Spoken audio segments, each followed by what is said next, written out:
Church online की इस आराधना सभा में मैं आपका स्वागत करता हूं। आपको धन्यवाद देता हूं, आपसे भी बढ़कर परमेश्वर को धन्यवाद देता हूं कि हम सब यहाँ पर उपस्थित हैं, इस आराधना सभा में जुड़े हुए हैं कि परमेश्वर की आवाज सुन सकें। कितनी महान बात है कि दुनिया में जो घट रहा है वो तो हम सुनते हैं, वो तो हम देखते हैं, उससे हमारे जीवन प्रभावित होते हैं, परंतु परमेश्वर हमसे क्या कह रहा है, यह बात सबसे प्रमुख होती है। आज परमेश्वर के वचन से हम उसके एक महान दास के विषय में व्याख्या सुनेंगे और अपने जीवन में नई प्रेरणा, नई सामर्थ और नई ऊर्जा प्राप्त करते हुए इस संसार के अंधकार की शक्तियों का सामना करते हुए आगे बढ़ते जाएंगे। तो आइए हम इस आराधना में आगे बढ़ें, उसकी महिमा के लिए उसके गीत गाएं, प्रार्थना करें, प्रभु यीशु मसीह के प्रेम को स्मरण करें, अपनी भेंटें चढ़ाएं और आज के इस सहभागिता और आनंद से हम सबों की जिंदगी में परमेश्वर एक नई दिशा, एक नई ऊर्जा हमारी जिंदगियों में दे और हम आगे बढ़ते जाएं, सामर्थ्य प्राप्त करें और परमेश्वर की आवाज को सुन सकें। किसी व्यक्ति की नहीं, परंतु परमेश्वर की आवाज को, जो परमेश्वर विभिन्न माध्यमों से हम तक पहुंचाता है। मैं आपका दिल से स्वागत करता हूं। आइए हम सब इस आराधना में आगे बढ़ते हैं। आप सभी को जय मसीह की। हम धन्यवाद देंगे पिता परमेश्वर को आज के दिन के लिए। आज की आराधना पर परमेश्वर की आशीष मांगेंगे। आइए हम प्रार्थना में जाएं। पिता परमेश्वर, धन्यवाद करते हैं सारी आशीषों के लिए। धन्यवाद करते हैं आज के इस दिन के लिए। हम धन्यवाद करते हैं पिता परमेश्वर, हिंदी चर्च ऑनलाइन के माध्यम से आपका वचन हम तक पहुंच पाता है। पिता, हम वक्ता को भी आपके हाथ में सौंपते पिता, जो कुछ भी वो बोलें आपकी ओर से बोलने वाले हो सके। हमारे गीतों का गाया जाना आपको ग्रहण योग हो पिता परमेश्वर। हम धन्यवाद देते हैं प्रभु भोज की विधि के लिए भी पिता, और उस पर भी आपकी आशीष चाहते हैं। सारा आदर महिमा आपको देते हुए इस प्रार्थना को प्रभु यीशु मसीह के नाम से मांगते हैं, आमीन। वचन में इस प्रकार से लिखा है, यहोवा के लिए गाओ, एक नया गीत गाओ, हे सारी पृथ्वी के लोगों, यहोवा के लिए गाओ, यहोवा के लिए गाओ, उसके नाम को धन्य कहो। दिन प्रतिदिन उसके किए हुए उद्धार का शुभ समाचार सुनाते रहो। हम धन्यवाद देंगे पिता परमेश्वर को। अब समय होगा कि हम उसके आदर और महिमा में कुछ गीत और कोरसेस गा लेंगे। तो अपने स्थानों पे खड़े हो जाइए और बड़े ही उत्साह के साथ परमेश्वर को महिमा देंगे।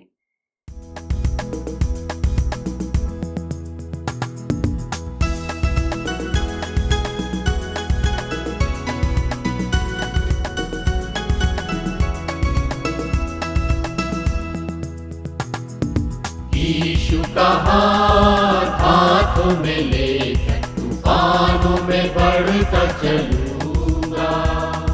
यीशु का हाथ हाथों में लेकर तूफानों में बढ़ता चलूंगा। हो चाहे सामने आंधी या लहरें, मैं न डरूंगा, मैं न डरूंगा। हाथ हाथों में लेकर तूफानों में बढ़ता चलूंगा।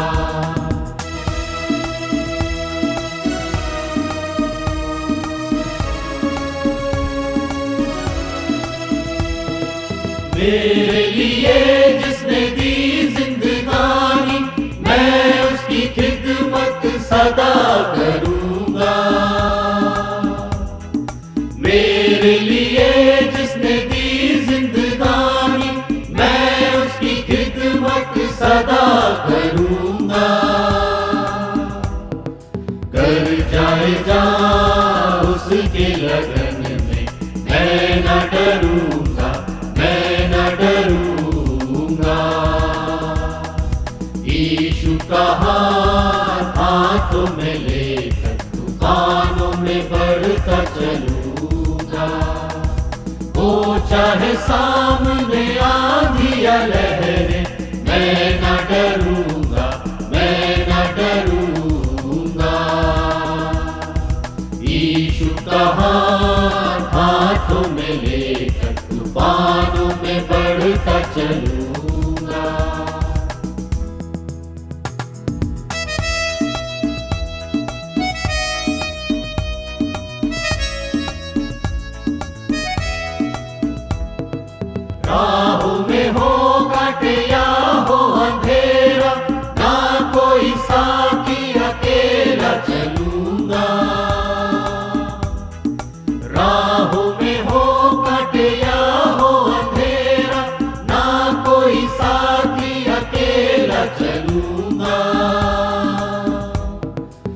अपने भी छोड़े साथ सफर में, मैं न डरूंगा, मैं न डरूंगा। यीशु का हाथ हाथों में लेकर तूफानों में बढ़ता चलूंगा। हो चाहे सामने आंधी या लहरें, मैं न डरूंगा, मैं न डरूंगा। यीशु का हाथ हाथों में लेकर तूफानों में बढ़ता चलूंगा, तूफानों में बढ़ता चलूंगा, तूफानों में बढ़ता चलूंगा।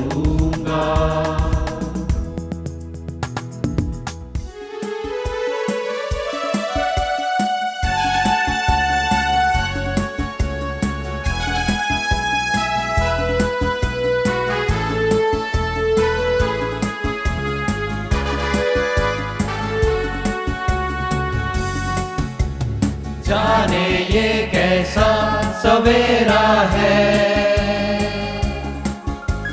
जिसके उजालों में अंधेरा है। जाने ये कैसा सवेरा है,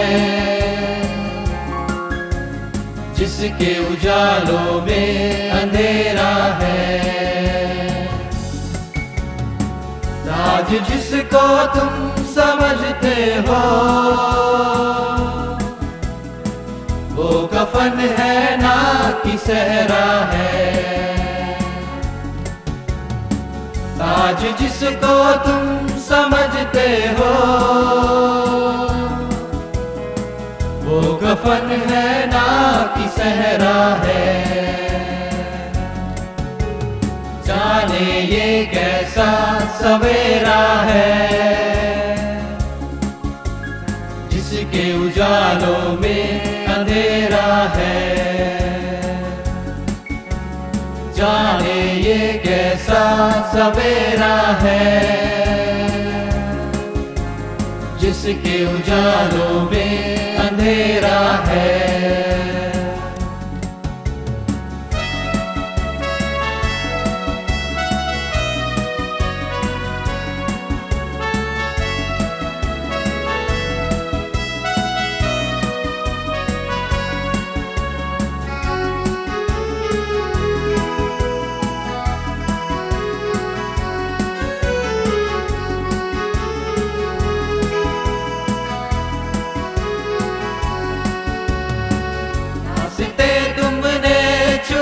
और चल दिए जाल अपने ही लिए खुद बुन लिए। रास्ते तुमने चुने और चल दिए जाल अपने ही लिए खुद बुन लिए। जिसने दी है क्रूस पे कुर्बानी, हाथ पसारे आज भी ठहरा है। जिसने दी है क्रूस पे कुर्बानी, हाथ पसारे आज भी ठहरा है। क्या मिलेगा इन उजालों में,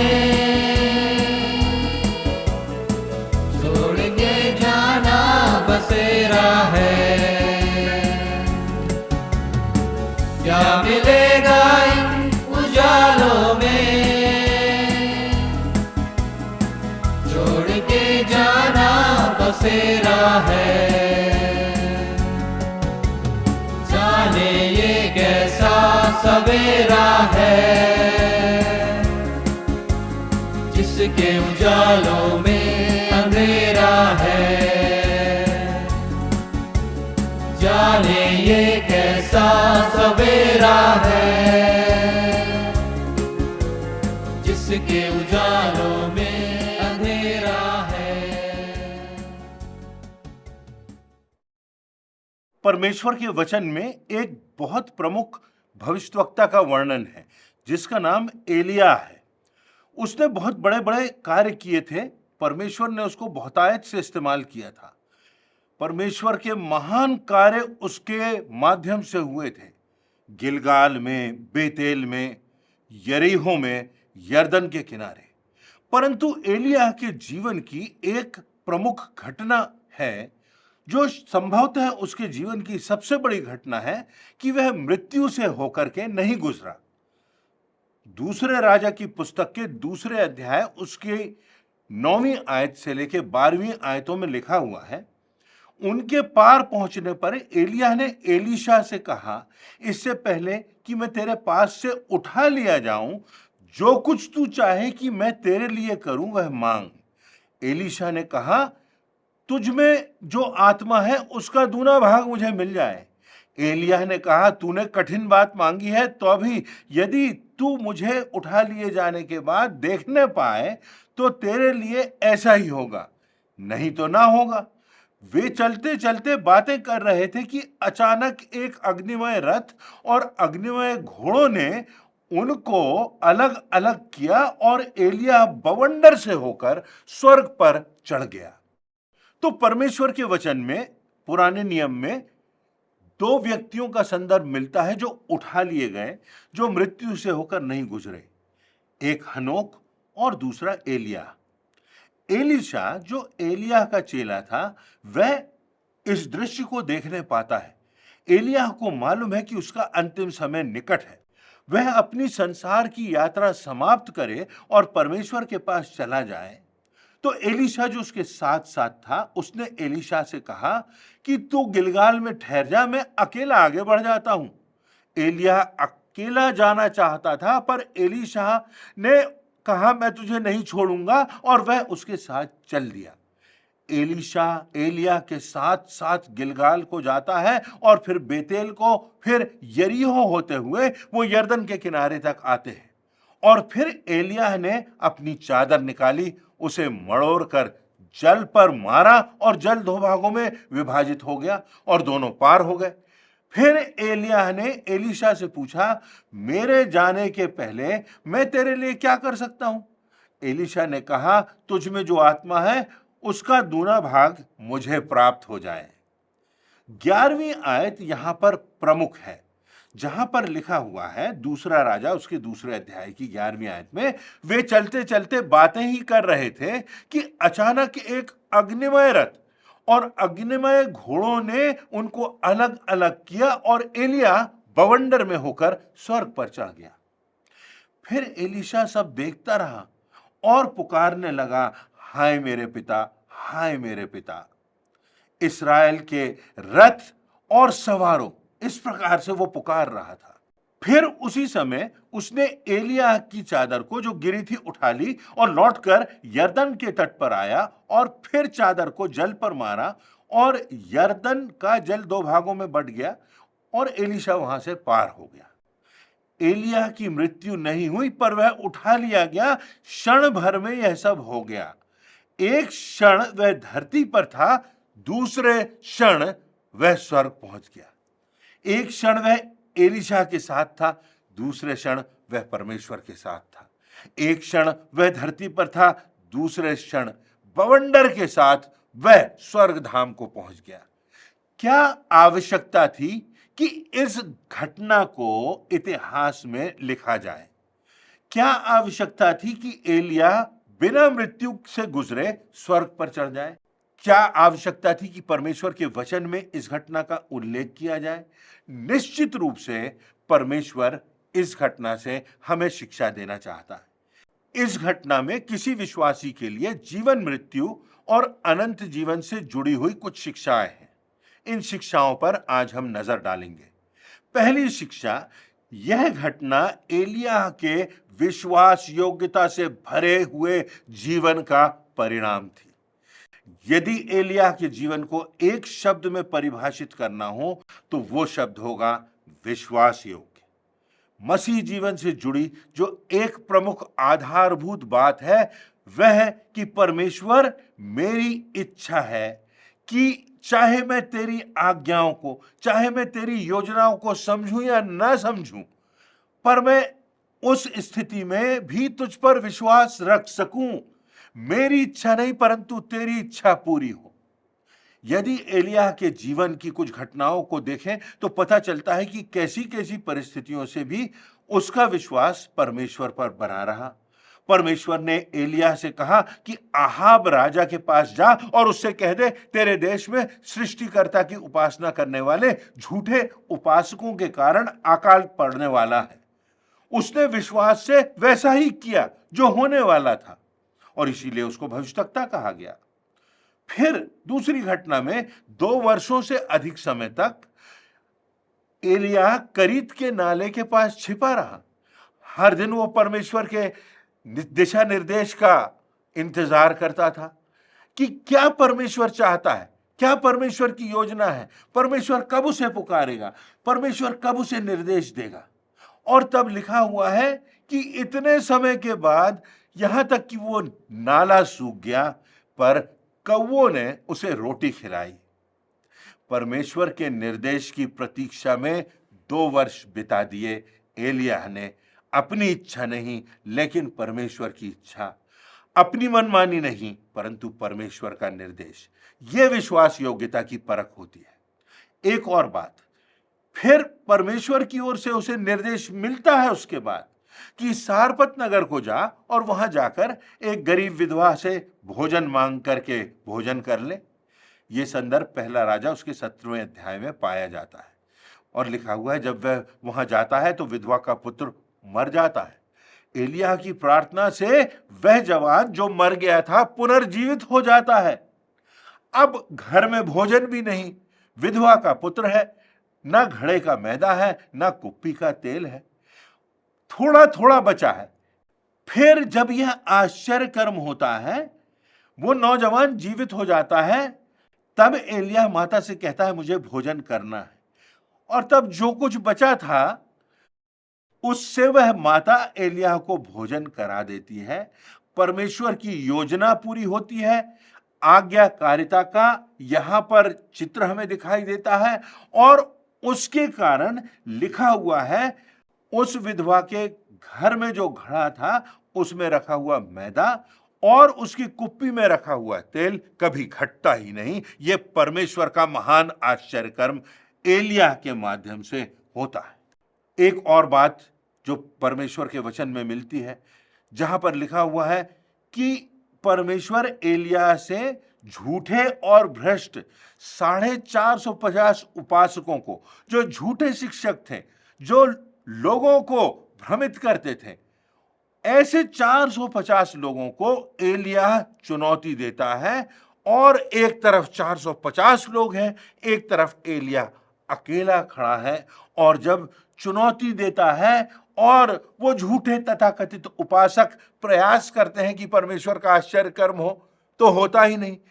परंतु एलिय्याह जब प्रार्थना करता है तो परमेश्वर का महान आश्चर्य कर्म होता है और परमेश्वर की एक वहां पर सामर्थ का दृश्य दिखाई देता है जिसकी चर्चा दूर दूर तक होती है। सब देशों में परमेश्वर के सामर्थ का प्रकाशन होता है।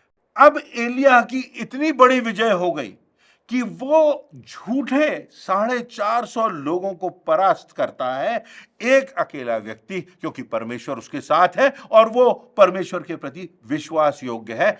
इतनी बड़ी विजय के बाद एक और घटना होती है, क्योंकि मानवीय रूप से हम और आप इस बात को समझ सकते हैं कि एलिय्याह भी एक साधारण मनुष्य था, परंतु परमेश्वर की सामर्थ्य से और आज्ञाकारिता से परमेश्वर ने महान कार्य किए। इतनी बड़ी विजय के बाद एलिय्याह निराशा की स्थिति में पहुंच जाता है, डिप्रेशन की स्थिति में पहुंच जाता है। क्यों? क्योंकि वहां की भ्रष्ट रानी ये आज्ञा देती है कि एलिय्याह को मार डाला जाए और एलिय्याह घबरा जाता है। एक भ्रष्ट रानी के आदेश के बाद वो वहां से भयभीत होता है, भागता है और यहां तक कि भागते भागते थक जाता है और घबरा जाता है और परमेश्वर से मृत्यु मांग लेता है। परंतु हम आगे देखते हैं कि उसने परमेश्वर की आज्ञा को उसके बावजूद भी माना। उसने परमेश्वर के सेवकों को भविष्यवक्ताओं को प्रशिक्षण दिया, उसने राजा का अभिषेक किया, वो संघर्ष करता रहा, वो धैर्य, साहस और विनम्रता और सहनशीलता का परिचय देता रहा, क्योंकि वो परमेश्वर के प्रति आज्ञाकारी था। उसका सारा विश्वास परमेश्वर की ओर लगा हुआ था, वो परमेश्वर की ओर उसकी दृष्टि थी। उसके लिए सब बातों से बढ़कर परमेश्वर का आदेश था और वो विश्वास योग्य बना रहा, सब कुछ सहता रहा। आज विश्वास योग्यता बहुत मुश्किल से दिखाई देती है। आज विश्वास योग्य व्यक्ति ढूंढना बड़ा कठिन होता है। जब तक सब ठीक है तब तक विश्वास योग्यता बनी हुई है, हम खुश हैं, हम परमेश्वर की ओर देख रहे हैं, आशीषों को प्राप्त कर रहे हैं। जब तक सब कुछ हमारी इच्छा के अनुसार हो रहा है, हमारी इच्छा पूरी हो रही है, हमको सांसारिक आशीषें मिल रही हैं, सुख है, संपन्नता है, अच्छा स्वास्थ्य है, तो विश्वास है। पर जब जीवन में विषमता आती है, जब असाध्य रोग लग जाता है, जब विषमताएं आती हैं, त्रासदियां आती हैं, सफलता आती है, मृत्यु की छाया होती है, कठिन समय आता है, क्या हम तब विश्वास योग्य बने रहते हैं? प्रकाशित वाक्य की पुस्तक उसके 2 अध्याय की 10वीं आयत में लिखा है, प्राण देने तक विश्वास योग्य रहे तो मैं तुझे जीवन का मुकुट दूंगा। एलिया परमेश्वर की दृष्टि में विश्वास योग्य रहा। दूसरी बात इस घटना से जो हमें सीखने को मिलती है वो ये है कि एलिया से लेकर सब विश्वासियों के लिए यह घटना एक गवाही का और प्रोत्साहन का कारण बन जाती है। गवाही किस बात के लिए? कि मृत्यु हानि नहीं परंतु विश्वासी लोगों के लिए लाभ की बात है। यह बात समझना तो ठीक होता है, परंतु हम सब चाहते हैं कि हम इस जिंदगी में आगे बढ़ते जाएं, हमको बहुत से वर्ष मिले। पर यहां किसी विश्वासी के लिए मृत्यु के साथ जिंदगी समाप्त नहीं होती। मृत्यु के बाद एक बेहतर जीवन है, एक बेहतर स्थान है, एक बेहतर संसार है, और इस बात की प्रतिज्ञा है कि पलक झपकते ही हम उस संसार में होंगे। जो लोग परमेश्वर के अपने लोग हैं, परमेश्वर ने उनके लिए अपने हाथों से वो मंजिल, वो धाम, वो घर तैयार किया है, वो भवन तैयार किया है, और मृत्यु स्वर्ग तक पहुंचने के लिए एक सीढ़ी बन जाती है, एक द्वार बन जाती है, अनंत जीवन में प्रवेश करने का द्वार और वाहक बन जाती है। एक दिन आएगा जब परमेश्वर अपना हाथ बढ़ाकर अपनी बड़ी दया से, अपने प्रेम, अपने अनुग्रह से किसी विश्वासी को, मुझको और आपको अपने आगोश में ले लेगा। 2 कुरिन्थियों उसका 5वां अध्याय उसकी 8वीं आयत में लिखा हुआ है, पौलुस प्रेरित कहता है, इसलिए हम ढाढ़स बांधे रहते हैं और देह से अलग होकर प्रभु के साथ रहना और भी उत्तम समझते हैं। यूहन्ना 11:25वीं और 26वीं आयतों में लिखा है, यीशु ने उससे कहा, पुनरुत्थान और जीवन मैं ही हूं, जो कोई मुझ पर विश्वास करता है वह यदि मर भी जाए तो भी जिएगा, और जो जीवता है और मुझ पर विश्वास करता है वह अनंत काल तक ना मरेगा। प्रकाशित वाक्य उसके 14वें अध्याय की 13वीं आयत में परमेश्वर का वचन हमें बताता है, मैंने स्वर्ग से यह शब्द सुना कि लिख, जो मृतक प्रभु में मरते हैं वे अब से धन्य हैं। आत्मा कहता है कि वे अपने परिश्रमों से विश्राम पाएंगे। विश्वासियों के लिए मृत्यु एक विश्राम की बात है, एक आराम की बात है, परमेश्वर के धाम में पहुंचने की बात है।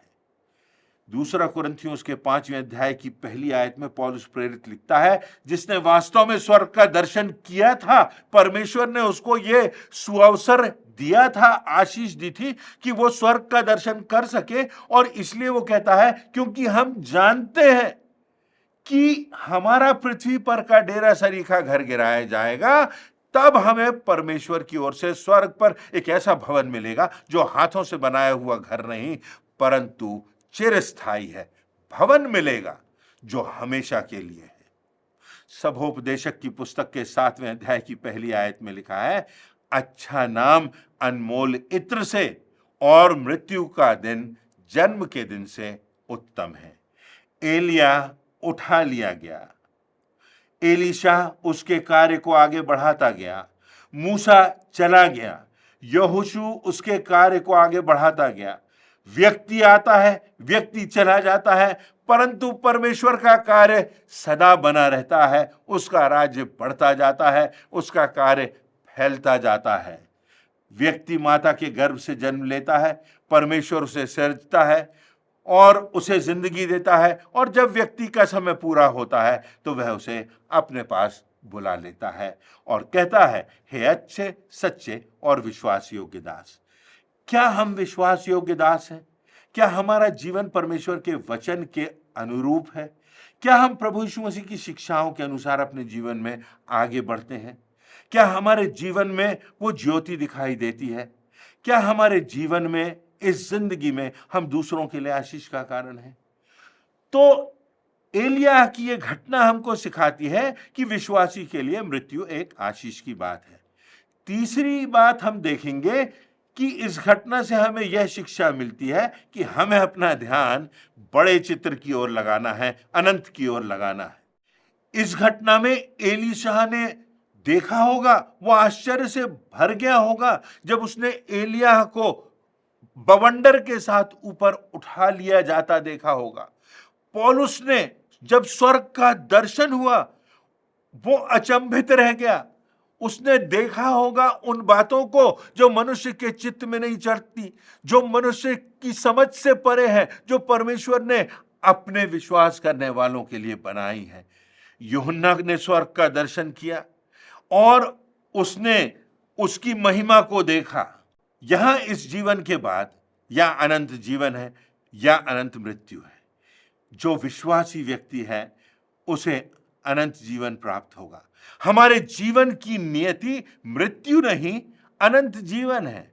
परमेश्वर का धाम हमारे इस जीवन के बाद हमारा रहने का स्थान है, हमारा घर है, वो भवन है जो परमेश्वर ने अपने लोगों के लिए अपने हाथों से तैयार किया है, जिस पर हम जा सकें। इसके लिए प्रभु यीशु मसीह ने हमारी पापों की खातिर, मेरे और आपके पापों की खातिर अपना रक्त बहाया, मृत्यु पर विजय प्राप्त की और सबों के लिए स्वर्ग का द्वार खोल दिया।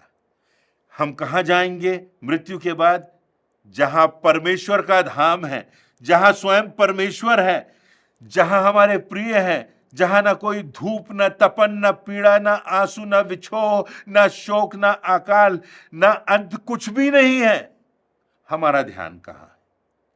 कुलुस्सियों के 3 अध्याय की पहली और दूसरी आयत में लिखा हुआ है, सो जब तुम मसीह के साथ जलाए गए तो स्वर्गीय वस्तुओं की खोज में रहो, जहां वर्तमान में मसीह है और परमेश्वर की दाहिनी ओर बैठा हुआ है। पृथ्वी पर की नहीं परंतु स्वर्गीय वस्तुओं पर अपना ध्यान लगाओ। अंत में एक और बात देखिए, वर्षों के बाद पुराने नियम की इस घटना से नए नियम में लूका रचित सुसमाचार उसके 9वें अध्याय की 28वीं से 31वीं आयतों में लिखा है, इन बातों के कोई 8 दिन बाद वह पतरस और यूहन्ना और याकूब को अपने साथ लेकर प्रार्थना करने के लिए पहाड़ पर गया। अर्थात प्रभु यीशु मसीह इन लोगों को लेकर पहाड़ पर गया। जब वह प्रार्थना कर रहा था तो उसके चेहरे का रूप बदल गया और उसका वस्त्र श्वेत होकर चमकने लगा। आप देखिए, मूसा और एलिय्याह प्रभु यीशु मसीह के साथ बातें कर रहे थे। ये महिमा सहित दिखाई दिए और उसकी मृत्यु की चर्चा, अर्थात प्रभु यीशु मसीह का जो बलिदान यरूशलेम में होने वाला था उसकी चर्चा कर रहे थे। 800 वर्षों के बाद एलिय्याह जो उठा लिया गया था आज भी जीवित है। वो प्रभु यीशु मसीह के साथ बातचीत कर रहा है। मूसा वहां जीवित है, प्रभु यीशु मसीह के साथ बातचीत कर रहा है। उस स्वर्गीय दर्शन को वचन में लिखा गया है हमारी शिक्षा के लिए कि ये लोग यीशु के साथ हैं और ये पहचान रहे हैं कि ये एलिय्याह है और ये मूसा है। स्वर्ग में हम भी एक दूसरे को पहचान सकेंगे, स्वर्ग में भी सक्रियता होगी। देखिए, वहां पर इनकी एक वार्तालाप, एक चर्चा हो रही है, ये बातचीत कर रहे हैं।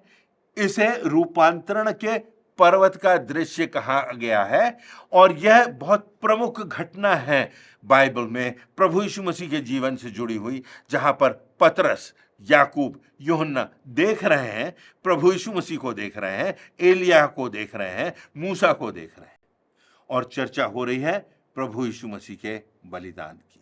लूका 9:31 में लिखा है, ये महिमा सहित दिखाई दिए, ये महिमा के साथ, उस स्वर्गीय महिमा के साथ दिखाई दिए, और चर्चा कर रहे थे कि आगे क्या घटना होने वाली है। हमारे लिए भी यह बात संभव है यदि हम विश्वासी हैं, यदि हमारा विश्वास परमेश्वर पर है, यदि हमारा विश्वास इस बात पर है कि प्रभु यीशु मसीह ने हमारे पापों के लिए अपने आप को बलिदान कर दिया और हम सबों के लिए मृत्यु पर विजय प्राप्त करके अनंत जीवन का द्वार खोल दिया संसार के हर एक व्यक्ति के लिए। परंतु क्या हमारे जीवन में विश्वास योग्यता है? अगर हम विश्वास योग्य हैं, अगर हम वचन पर चल रहे हैं, तो एक दिन आएगा जब हम यहां से तो विदा होंगे, पर हम परमेश्वर के आगोश में होंगे, हम परमेश्वर के धाम में होंगे, हम संपूर्ण आनंद की स्थिति में होंगे, और वास्तव में हम परदेश से विदा लेकर स्वदेश पहुंच जाएंगे। तो हमने एलिया के संबंध में इस घटना से जो बातें सीखी वो यही बातें हैं कि हमें विश्वास योग्यता का जीवन जीना है, जिसका परिणाम अनंत जीवन होगा। हमें इस बात को ध्यान रखना है कि हमारे विश्वास की चर्चा हो, हमारा विश्वास दिखाई दे, हमारा विश्वास इस संसार में एक ज्योति के समान हो जो गवाही बन जाए।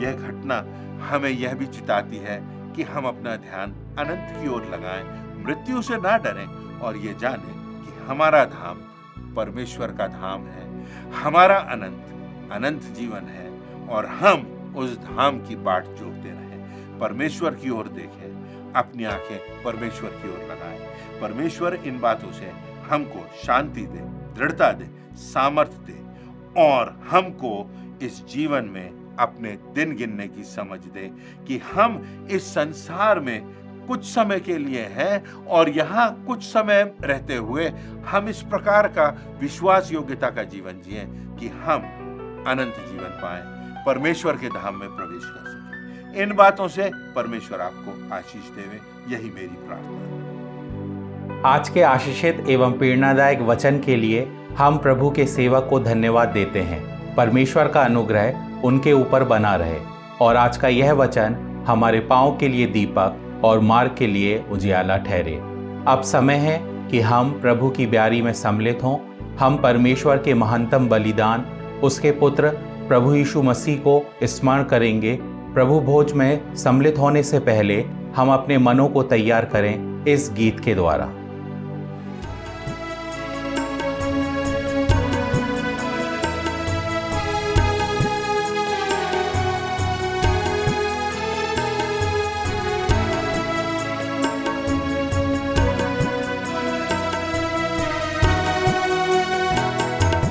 क्रूस के पास तू मुझे रख, यीशु प्यारे त्राता, पापी वहाँ सोते से मुक्त में मुक्ति पाता। क्रूस की मैं नेक बढ़ाई करूँगा, जब तक मैं आनंदित हूँ, पाना पहुँचूँगा। हम आराधना के केंद्रीय भाग में पहुंच चुके हैं और प्रभु की मेज में हम शामिल होंगे। प्रभु यीशु मसीह ने जिस रात वो पकड़वाया गया, रोटी ली और धन्यवाद करके तोड़ी और शिष्य को देकर कहा, ये मेरी देह है जो तुम्हारे लिए दी जाती है। इसी रीति से उसने ब्यारी के पीछे कटोरा भी लिया और कहा, ये मेरा लहू है जो तुम्हारे पापों के लिए बहाया जाता है। आइए इस ब्यारी के लिए परमेश्वर को धन्यवाद दें, उससे हम प्रार्थना करेंगे। सामर्थ्य पिता परमेश्वर, हम आपके नाम का धन्यवाद करते हैं, आपके नाम की स्तुति करते हैं। धन्यवाद देते हैं कि आपने अपने बेटे को संसार में भेजा और उसने क्रूस पर बलिदान देकर हम पापियों को खरीद लिया। पिता परमेश्वर, हम आपके इस बड़े उपकार के लिए धन्यवाद देते हैं। हमारी विनती है पिता परमेश्वर कि हम ऐसा जीवन जिए जो आपको ग्रहण योग्य हो पिता परमेश्वर। जब हम इस ब्यारी में शामिल होते हैं, हम अपने हृदय को जांचें, हम आपके बेटे पर विश्वास करें और उसके दुखों को स्मरण करते हुए अपने जीवन में आगे बढ़ सके। इस ब्यारी के लिए धन्यवाद देते हैं। इस प्रार्थना को उद्धारकर्ता प्रभु यीशु मसीह के नाम से मांगते हैं, आमीन। प्रभु की मेज तैयार है। जिनका बपतिस्मा हो गया है वो इसमें भाग ले सकते हैं। आइए एक साथ इसमें भाग लें।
परमेश्वर की उपस्थिति का अनुभव करते हुए हम अपने स्थानों में खड़े हो जाएंगे और अंतिम प्रार्थना में जाएंगे। प्रार्थना के बाद हम एक कोरस गाएंगे और परमेश्वर की आशीष ग्रहण करके आज की आराधना समाप्त करेंगे।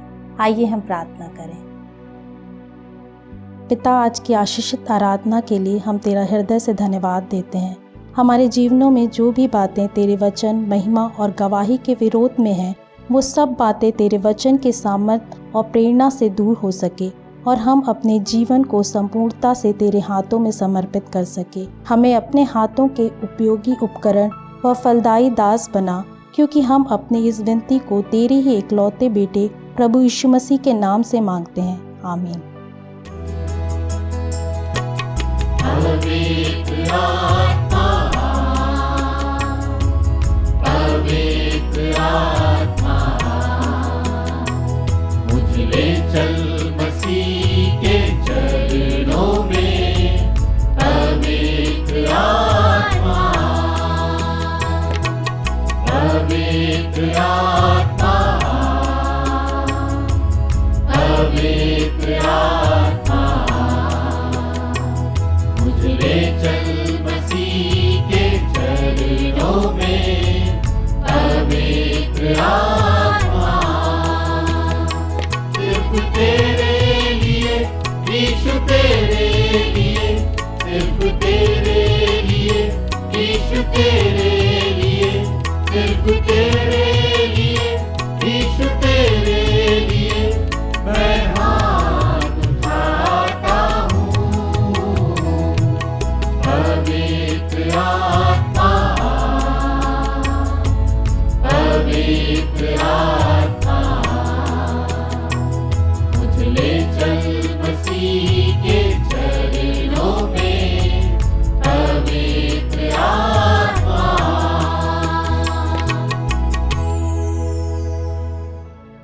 विश्वासी हृदय से आशीष प्राप्त करें।